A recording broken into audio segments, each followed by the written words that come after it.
Zmena. Čo nám bráni? Vnímam, pozorujem, prichádzam do kontaktu čoraz viac a sledujem také tie podvedomé zábrany vlastnej iniciatívy, keď máme v živote uskutočniť nejakú zmenu. Čo mám tým na vedomí? Väčšina z nás sa snaží o to, aby sa cítila dobre.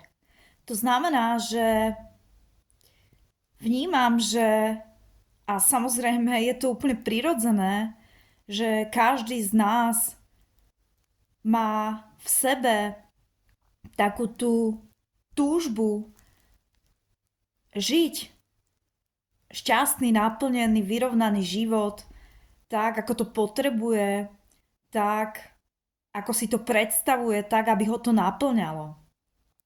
Ale koľký z nás sú ochotní preto niečo reálne urobiť? Či už je za tým určitý strach zo zmeny, čiže vykročiť do neznáma, alebo aj množstvo nespočetne výhovoriek k tomu, prečo nie, a zároveň určitá forma presvedčenia, pomyslené ja viem, ktoré ostáva ukotvené u mnohých z nás a tým sa vlastne držia v priestore určitého násadenia s tým, že áno, chcem niečo zmeniť, rád by som mal prospešné, zmysluplné vzťahy, ktoré ma naplňajú, rád by som žil poslaním, ktorým som, rád by som a tak ďalej a tak ďalej.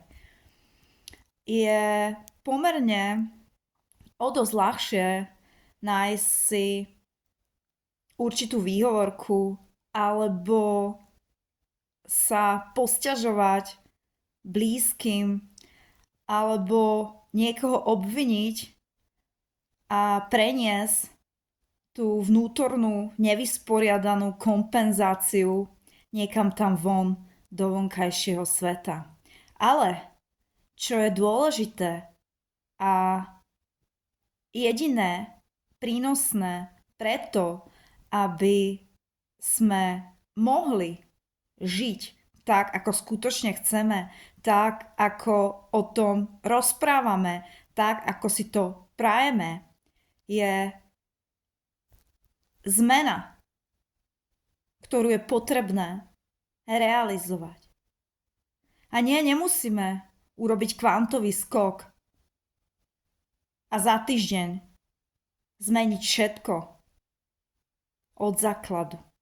Sú to tie jednoduché, maličké kroky, ktoré nás posúvajú ich uchopením vždy o kúsok vpred, alebo aj vzad, alebo aj hlbšie a ďalej.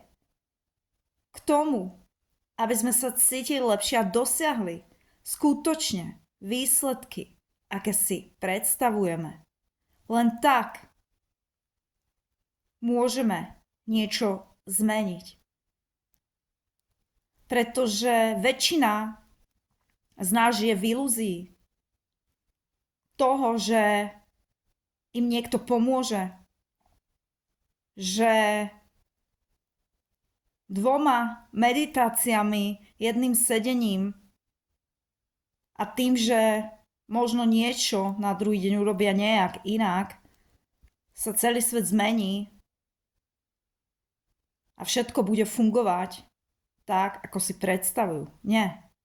Je to o vytrvalosti, trpezlivosti a každodennej disciplíne toho, že sa vedome rozhodujem preto, že to idem zmeniť. Čiže možno to pomyslené ja viem obrátiť. Čo? Preto urobím. A možno stačí len správne nasadenie, relevantné informácie, povzbudenie, podpora a pochopenie, vysvetlenie a preklenutie súvislosti k tomu, aby sme krok po kroku dokázali napredovať a žiť. Nielen o tom rozprávať. Nielen stále hľadať tam niekde vonku to, čo potrebujem. Ale začať to skutočne žiť a realizovať. Srdečne vám ďakujem za vašu pozornosť. Ak si vás to volá, s láskou píšte, otvárame brány do programu v súlade s mojou dušou, kde sú presne tie kroky, tie informácie, to pochopenie, to všetko, čo potrebujeme k tomu, aby sme dokázali uchopiť tie kroky prínosne a zveladiť ich v živote, v praxi, vo vzťahoch, tak, aby sme sa cítili komfortne a dokázali prosperovať. A o tom to je. V jednoduchosti je zmysel a niekedy stačí naozaj sa len zamysleť a vykročiť tým správnym smerom. Opatrujte sa a majte šťastné dni. Užívajte v láske, pretože to je cesta. Cesta k sebe a tým aj cesta k zmysluplnej realite. Opatrujte sa.